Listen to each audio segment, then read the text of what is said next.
नमस्कार दोस्तों, 24G के करंट पार्ट में आपका स्वागत है। चैनल पर नए तो सब्सक्राइब करें हमारे चैनल को, जुड़े रहिए सबसे तेज़ करंट अपडेट के साथ। जी हाँ, उनके लिए खुशखबरी है जो ग्राम सेवक विकास अधिकारी भर्ती की तैयारी कर रहे हैं। 2016 के बाद से ग्राम विकास अधिकारी यानी ग्राम सेवक भर्ती 2021 का नोटिफिकेशन रिलीज हो चुका है।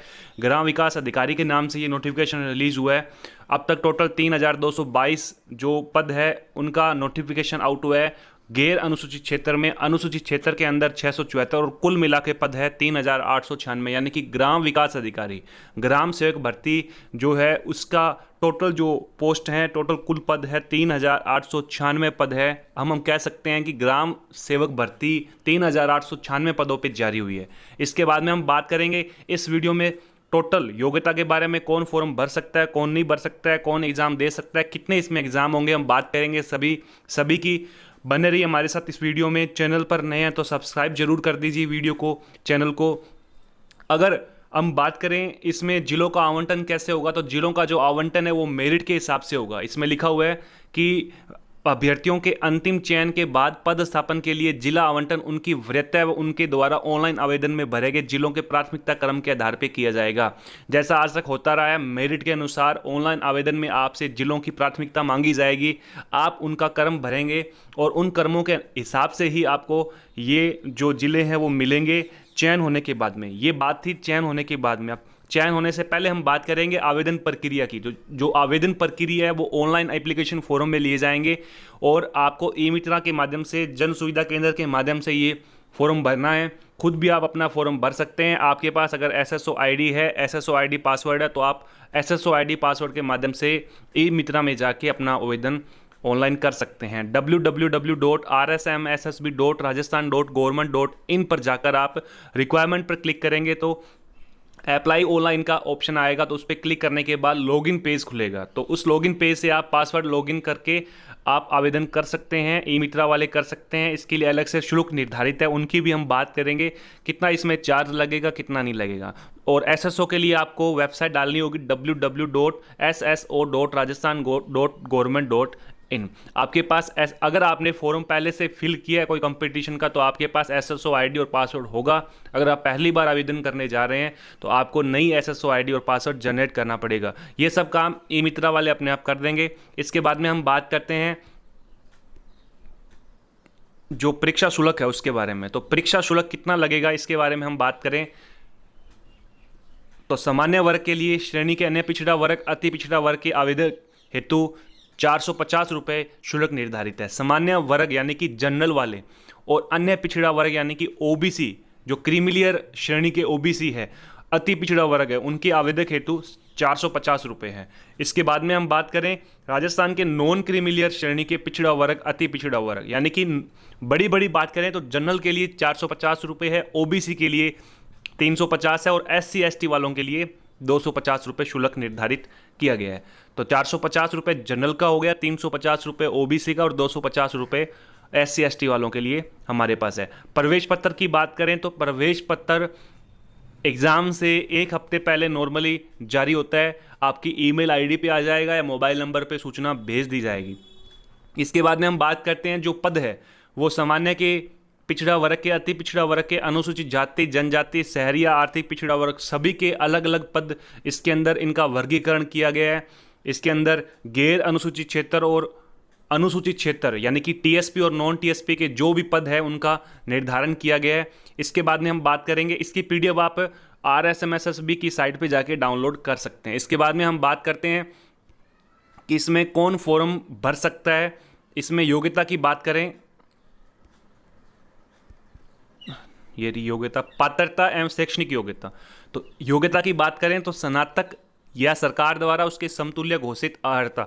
स्नातक का मतलब है BA BSc, यानी कि 12वीं के बाद में हम स्नातक करते हैं। कुछ बच्चों को पता नहीं होता है स्नातक क्या होता है। स्नातक का मतलब हो गया BA BSc BCA BCom जो भी है, आपके 3 साल की जो डिग्री है इसके साथ में, यानी कि स्नातक के साथ में आपको क्या चाहिए प्लस में, या तो आपके पास O लेवल का electronics accreditation government of India यानी DOE-ACC द्वारा आयोजित O लेवल आपके पास सर्टिफिकेट होना चाहिए, यानी कि कंप्यूटर का O लेवल का सर्टिफिकेट। उसके अलावा या आपके पास होना चाहिए कोपा का डिप्लोमा, या आपके पास इसके अलावा कंप्यूटर साइंस के अंदर स्नातक की होनी चाहिए जैसे, या डिप्लोमा की और होना चाहिए। आपके पास कंप्यूटर साइंस का नॉलेज होना चाहिए, कंप्यूटर एप्लीकेशन में डिप्लोमा किया होना चाहिए, या सरकार द्वारा मान्यता प्राप्त एक पॉलिटेक्निकल संस्थान से कंप्यूटर साइंस एवं इंजीनियरिंग में डिप्लोमा किया होना चाहिए, या इसके अलावा RSCIT। तो बड़ी बड़ी बात यह है कि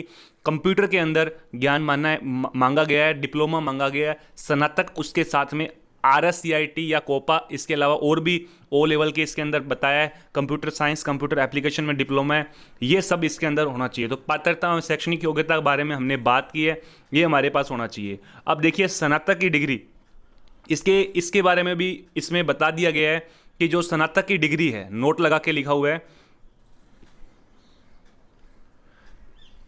ये यहां पे नोट लगा के लिखा हुआ है कि ग्राम विकास अधिकारी भर्ती में जो अभ्यर्थी आवेदन कर सकते हैं वो ग्राम विकास अधिकारी हेतु निर्धारित शैक्षणिक योग्यता या कंप्यूटर योग्यता के अंतिम वर्ष में सम्मिलित होने वाले हैं या सम्मिलित हो रहे हैं, यानी कि फाइनल ईयर के एग्जाम देने वाले हैं या देंगे, परंतु उन्हें ग्राम विकास अधिकारी भर्ती के लिए निर्धारित शैक्षणिक योग्यता कंप्यूटर योग्यता विकास अधिकारी की भर्ती की परीक्षा से पूर्व अर्जित अनिवार्य होगी। इसका मतलब सीधा सीधा ये है कि जो एग्जाम डेट आएगी आपकी, जैसे मान लीजिए आपकी एग्जाम डेट आ जाती है 15 दिसंबर, तो 15 दिसंबर से पहले पहले आपकी स्नातक और कंप्यूटर की जो डिग्री है वो पूरी होनी चाहिए, उसका रिजल्ट आना चाहिए आपके हाथ में, वो डिग्री हो या ना हो लेकिन आपके पास उसका रिजल्ट होना चाहिए। स्नातक और कंप्यूटर की डिग्री 15 दिसंबर आपका एग्जाम आ जाता है। तो बड़ा बड़ा अपने मान के ये चलेंगे, इन्होंने बताया कि जो प्रारंभिक परीक्षा है वो दिसंबर में आयोजित की जाएगी, अपने मान के चलें 1 दिसंबर, तो 1 दिसंबर से पहले पहले आपके पास स्नातक या कंप्यूटर एप्लीकेशन की डिग्री होनी चाहिए। जब भी एग्जाम हो, एग्जाम डेट से पहले, यानी कि प्रारंभिक परीक्षा से पहले की जो आपकी डिग्री होनी चाहिए। अब बात करते हैं इसके बाद में जो आयु है, उस आयु का निर्धारण कैसे किया गया है। तो आयु जो है वो 18 से 40 वर्ष मानी गई है। अब 18 से 40 है, अब 40 प्लस वाले क्या करेंगे, देखिए 40 प्लस वाले 41, 42 और 43, इनकी बात करें 41, 42 और 43 की बात करते हैं, तो ये 3 साल की छूट मिली है। इसमें स्पष्ट लिखा हुआ है कि 2016 के बाद में ग्राम सेवक की भर्ती आई नहीं है, इसलिए टोटल जो 3 साल की छूट है वो मिलेगी। आयु में 3 साल की छूट मिलेगी। 18 से 40 वर्ष निर्धारण किया गया है। 18 वर्ष की आयु 1 जनवरी 2022 को 18 वर्ष की आयु पूरी होनी चाहिए। अब बात करते हैं, ये थी आयु। इसके बाद में हम बात करेंगे जो परीक्षा आयोजन की प्रक्रिया है वो कैसे होगी, कितने चरणों में होगी, कितनी परीक्षाएं होगी। तो इसमें स्पष्ट लिखा हुआ है कि प्रारंभिक परीक्षा केवल अहरक प्रकृति की होगी। अहरक प्रकृति का मतलब है इसके अंदर केवल और केवल क्वालिफिकेशन मार्क्स होंगे, यानी कि प्रारंभिक परीक्षा के मार्क्स उसके जो आपकी सेकेंडरी परीक्षा है, दोबारा जो इसका जो मुख्य परीक्षा है उसके अंदर नहीं जुड़ेंगे। प्रारंभिक परीक्षा के कोई नंबर नहीं जुड़ने वाले हैं, सिर्फ और सिर्फ क्वालिफाई मार्क्स इसमें। जैसे RS का एग्जाम होता है, RS प्री का, मेन का, प्री के एग्जाम के नंबर नहीं जुड़ते हैं, वैसे ही ग्राम सेवक जो भर्ती है उसके जो प्री के नंबर है वो नहीं जुड़ेंगे। तो केवल और केवल जो क्वालिफाई नेचर की होगी, मेन जो मुख्य परीक्षा है उसमें प्रवेश के लिए ये निर्धारित की गई है प्रारंभिक परीक्षा। अब इससे ये स्पष्ट पता चलता है कि ग्राम सेवक के 2 एग्जाम होंगे, प्रारंभिक परीक्षा और मुख्य परीक्षा।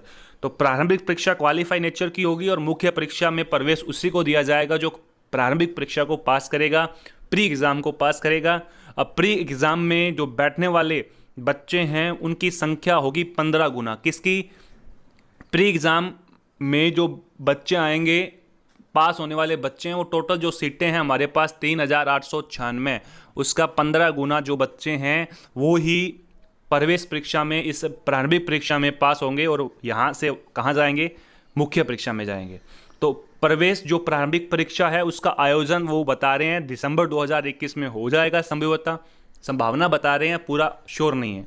और मुख्य परीक्षा का जो आयोजन है वो फरवरी 2022 में किया जाएगा। प्रारंभिक व मुख्य परीक्षा बोर्ड द्वारा आवंटित परीक्षा केंद्रों पर ही करवाई जाएगी। बोर्ड के पास परीक्षा की दिनांक व स्थान में परिवर्तन करने का अधिकार सुरक्षित है, यानी कि बाद में ये परीक्षा की दिनांक में चेंजिंग कर सकते हैं, ये इसमें लिखा गया है।